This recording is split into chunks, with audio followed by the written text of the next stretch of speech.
Hello everyone. आज की class में हम आँख के बारे में पढ़ेंगे। आँख एक संवेदी अंग है और आँखें दो तरह की होती हैं।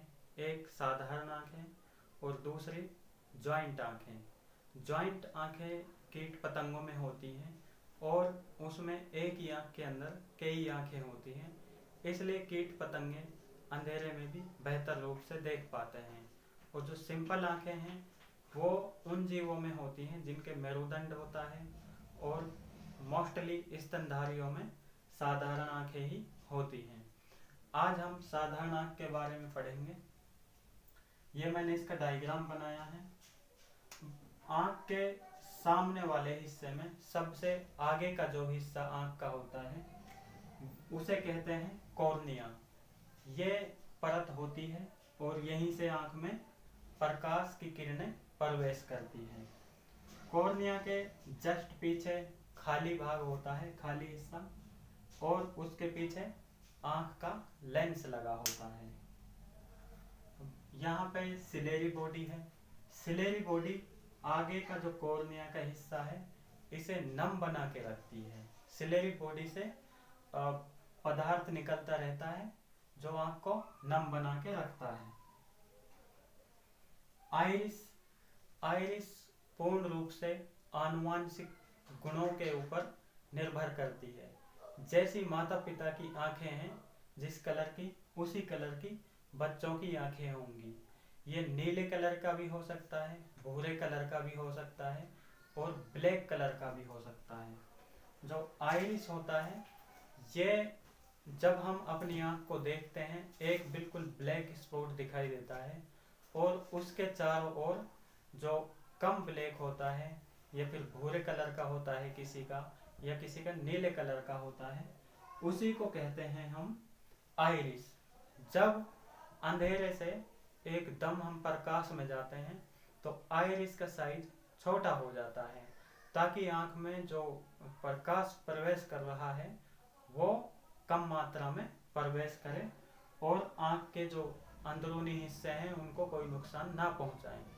और जैसे ही हम उजाले से अंधेरे में प्रवेश करते हैं तो आइरिस है ये चौड़ा हो जाता है, बड़ा हो जाता है, ताकि आंख में अच्छे से जो प्रकाश की किरणें हैं वो प्रवेश कर पाए और आंख अंधेरे में भी अच्छे से विजुअलाइज कर पाए। इसके बाद में है कंजक्टिवा। कंजक्टिवा एक ग्लैंड होती है जो आइरिस के नीचे की तरफ होती है। यहीं से आंसू निकलते हैं कंजक्टिवा ग्लैंड से और यहीं से म्यूकस निकलता है आंख में, ठीक है। और ये लेंस लगा होता है पीछे की तरफ, कॉर्निया के पीछे लेंस है। ये उभय उत्तल लेंस लगा होता है, इसका नाम याद रखना है। ये कॉनकेव और कॉन्वेक्स यानी उत्तल और अवतल दोनों लेंसों का काम करता है। ये इसीलिए यहाँ पे सस्पेंसरी लिगामेंट्स लगे हुए हैं जो ऊपर की तरफ इसको बांध के रख रहा है लेंस को, और नीचे की तरफ बांध के रख रहा है। ये सस्पेंसरी लिगामेंट हो गए। और जो कॉर्निया के पीछे एक खाली भाग है जो ये खाली ही रहता है, इसमें वैसे एक पारदर्शी लिक्विड भरा होता है जिसे विट्रस ह्यूमर फ्लूइड कहते हैं। और ये आंख को शेप देता है, यानी कि जैसी हमारी आंख दिखाई देती है उसे गोलाकार बना के रखता है। अगर ये फ्लूइड ना रहे तो आंख अंदर की तरफ चली जाती है।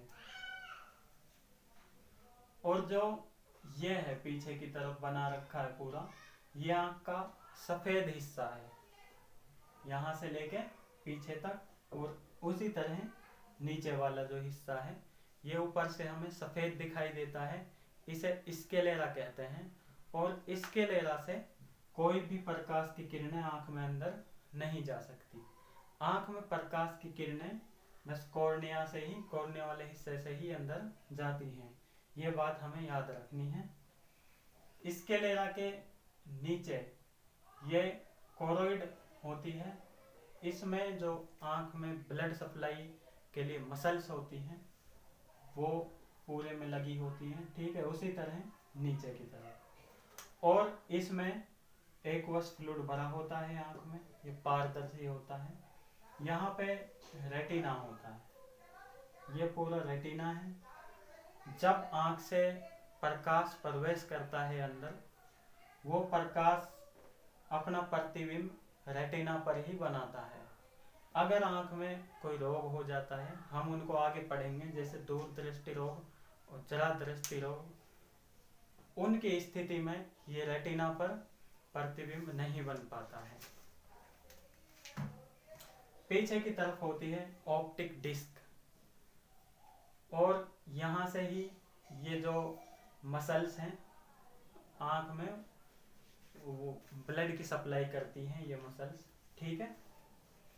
और यहाँ पे नीचे ये एक स्पॉट दिखाई दे रहा है, इसकी वजह से हमें कलर का पता चलता है। और यहाँ पे जो ये मसल्स हैं यहीं पे लगी होती हैं। आँख में दो तरह की कोशिकाएं मिलती हैं, एक तो होती है रेड सेल्स, रोड सेल्स यानी कि स्तंभाकार सेल्स, और एक होती है कॉन सेल्स। पहली बताइए मैंने, रोड सेल्स, और दूसरी है कॉन सेल्स।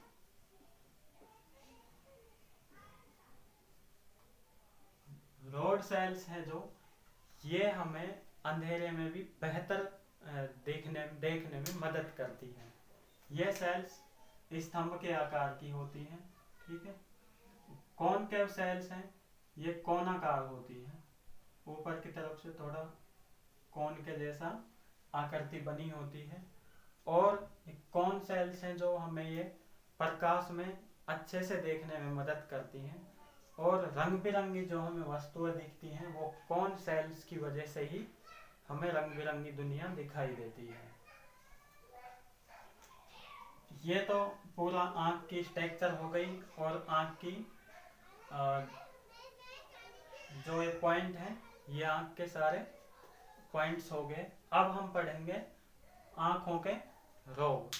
ये इम्पोर्टेंट है आँखों के रोग, इनमें से क्वेश्चन मतलब बन ही जाता है, इस पे हम अच्छे से पढ़ेंगे, इसको ध्यान से। सबसे पहले हम पढ़ेंगे दूर दृष्टि रोग। दूर दृष्टि रोग है जो, उसमें हमें दूर की वस्तुएं तो स्पष्ट दिखाई देती हैं, लेकिन नज़दीक की चीज़ें हमें दिखाई नहीं देती हैं। अब दूर दृष्टि रोग में होता क्या है, इसी डायग्राम के जरिए हम समझ लेते हैं। एक मिनट।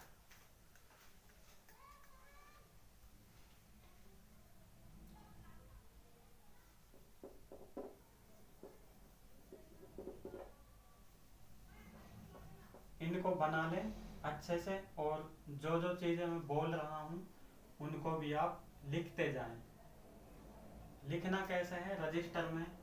जैसे मैंने कॉर्निया बोला, सबसे पहले आपको कॉर्निया लिखना है, फिर कॉर्निया के बारे में जो मैंने बोला इसके पीछे वो लिखना है। उसके बाद दूसरा पॉइंट डालने आइरिस। आइरिस लिखने के बाद आइरिस के बारे में जो मैंने बोला वो लिखें, और फिर ये पूरा डायग्राम भी बना लें, फिर उन चीज़ों को अच्छे से याद करें।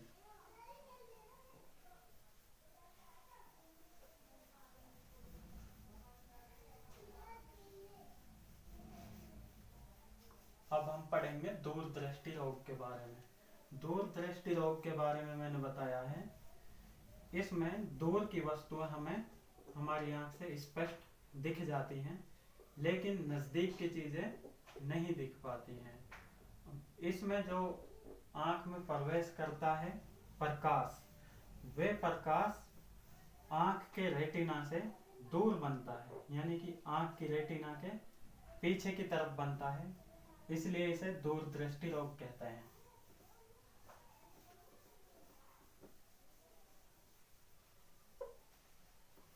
अब मैं इसी डायग्राम के जरिए इनको समझाऊंगा रोगों को। आप भी ऐसा डायग्राम बना लें दूसरा, और ऊपर लिख दें दूर दृष्टि रोग।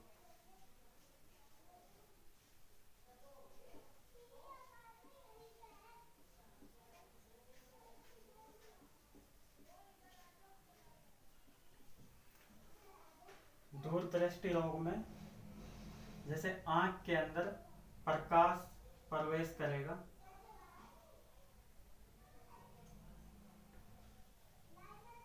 ये पीछे की तरफ बनाएगा डायग्राम किसी चीज का, जो प्रतिबिंब है वो इससे पीछे बनेगा रेटिना से। ठीक है, इसे हम दूरदृष्टि रोग कहते हैं। चाहे वो इसके पीछे यहाँ बने, चाहे और पीछे बने, चाहे और कितना ही पीछे बने,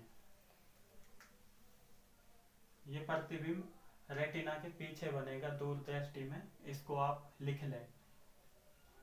इसका निदान क्या है, एक बार तो ऐसा ही डायग्राम बना लें, दूरदृष्टि लिख के नहीं। ठीक है, अब मैं इसी में कुछ संशोधन कर रहा हूं।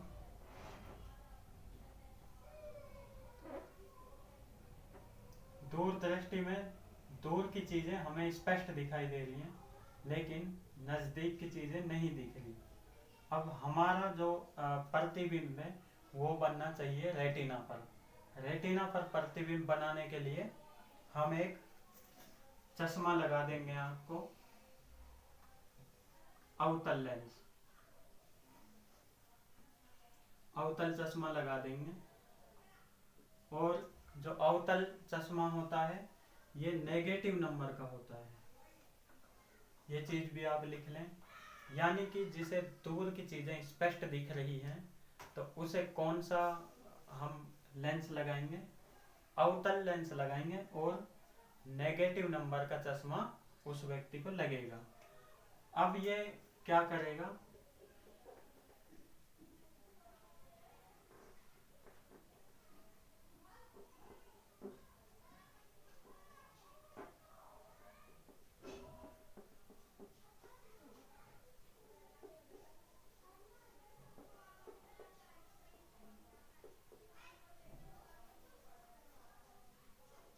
अच्छा दूरदृष्टि में वो लगेगा उत्तल, क्योंकि ये तो प्रकाश को फैला देगा, प्रकाश को फैला देगा तो और दूर इसका प्रतिबिंब बनेगा, ये नहीं बनेगा। आप इसको मिटा के दोबारा से लिखें।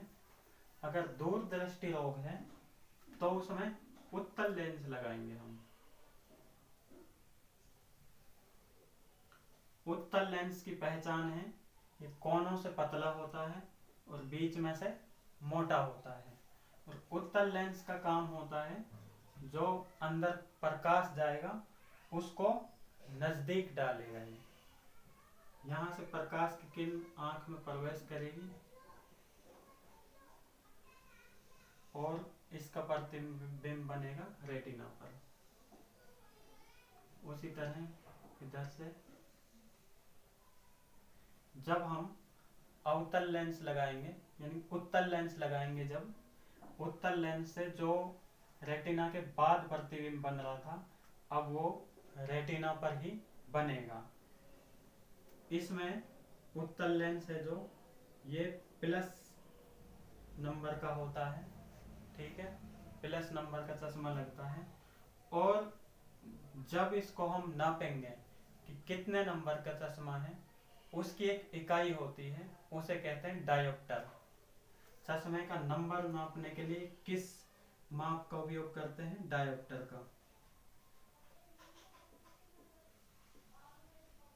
ये इकाई आपको याद रखनी है। डायोप्टर चश्मे का नंबर नापने के लिए इकाई होती है। और उत्तल जो लेंस है ये कोने से पतला होता है, बीच में से मोटा होता है और प्रकाश को ये नजदीक डालने का काम करता है। जो प्रतिबिंब पीछे बन रहा था रेटिना के, वो रेटिना पर ही बनेगा और चीजें व्यक्ति को स्पष्ट दिखाई देंगी। अब इसके बाद में हम समझेंगे निकट दृष्टि। यह डायग्राम भी आप बना लें, मैं इसी में संशोधन करूंगा, लेकिन आप अलग से दूसरा डायग्राम बनाएं। दूसरे नंबर पर क्या है, निकट दृष्टि।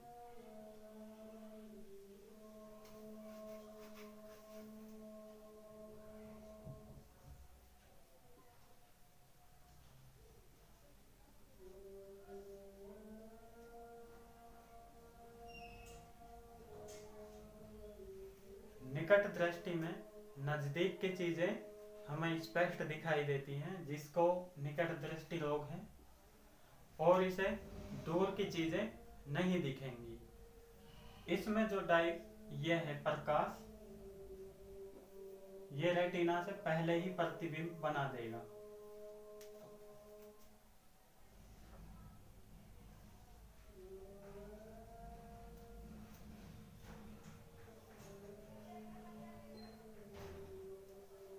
निकट दृष्टि में प्रतिबिंब रेटिना से पहले ही बन जाएगा, और व्यक्ति को नजदीक की चीजें तो दिख पाएंगी, लेकिन दूर की चीजें नहीं दिख पाएंगी। अब हमें क्या करना है, अगर निकट दृष्टि दोष का निदान पाना है व्यक्ति को, तो इसमें व्यक्ति को अवतल लेंस लगेगा।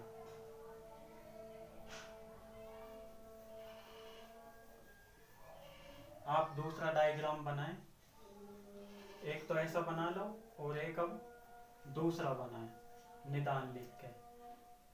इसमें अवतल लेंस लगेगा, और अवतल लेंस की पहचान ये होती है, किनारों से मोटा होता है और बीच में से पतला होता है। इससे जो प्रकाश है वो आगे जाके फैल जाएगा। ये प्रकाश को क्या करेगा, प्रकाश को ये फैला देगा, जिससे अब जो प्रतिबिंब है वो प्रतिबिंब सही जगह जाके बनेगा।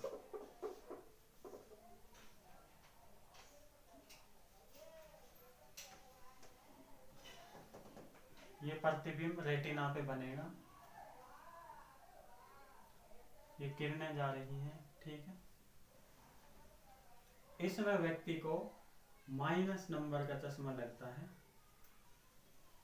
अगर किसी को निकट दृष्टि दोष है तो। अब इसके बाद हम देखेंगे जरा दृष्टि। इसका डायग्राम भी बना लें।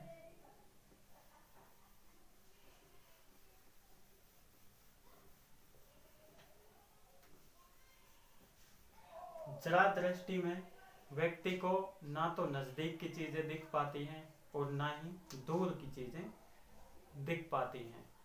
इस स्थिति में बाइफोकल लेंस का चश्मा बनता है, जिसमें अवतल और उत्तल दोनों चश्मे होते हैं, या तो बाइफोकल या फिर दो चश्मे अलग अलग। जब नजदीक की चीजें उसको देखनी है तो उसको अलग चश्मा लगाना पड़ेगा, और दूर की चीजें देखनी है तो उसको दूसरा चश्मा लगाना पड़ेगा, या फिर बाइफोकल ही एक जो चश्मा बनता है उसको बनवा सकते हैं। दृष्टि वैषम्य, दृष्टि वैषम्य में भी चीजें दिखाई नहीं देती हैं, धुंधली दिखती हैं, साफ चीजें नहीं दिखती हैं। इसमें जो अंदर का लिक्विड है उसमें दिक्कत आ जाती है, उसमें कई पदार्थ ऐसे आ जाते हैं जो धुंधला दिखाते हैं चीजों को। मोतियाबिंद, मोतियाबिंद में जो लेंस है आंख का, उभय उत्तल लेंस, इसमें कुछ ऐसे पदार्थ आ जाते हैं जिससे ये लेंस धुंधला हो जाता है। इस स्थिति में, मोतियाबिंद की स्थिति में, व्यक्ति का ये लेंस ही चेंज करना पड़ता है, और ये ज्यादा उम्र जब हो जाती है, बुजुर्गावस्था में, ये लेंस, ये जो मोतियाबिंद का रोग है होता है। भेंगापन, भेंगापन में व्यक्ति की आंख का जो गोला है ये या तो ऊपर की तरफ हो जाता है या नीचे की तरफ एक आंख का, या फिर साइड में हो जाता है, जिससे कि दोनों आंखों का जो अलाइनमेंट है वो एक जैसा नहीं रहता है, और व्यक्ति जब देखता है किसी एक चीज पे फोकस एक साथ नहीं कर पाता है। ग्लूकोमा, ग्लूकोमा भी ये आंख से संबंधित रोग है। इसमें जो ऑप्टिकल नर्व है इसमें कुछ गड़बड़ी हो जाती है, ठीक है। इस तरह से ये पूरा टॉपिक कंप्लीट हो गया है, और चैनल को सब्सक्राइब जरूर कर लें। धन्यवाद।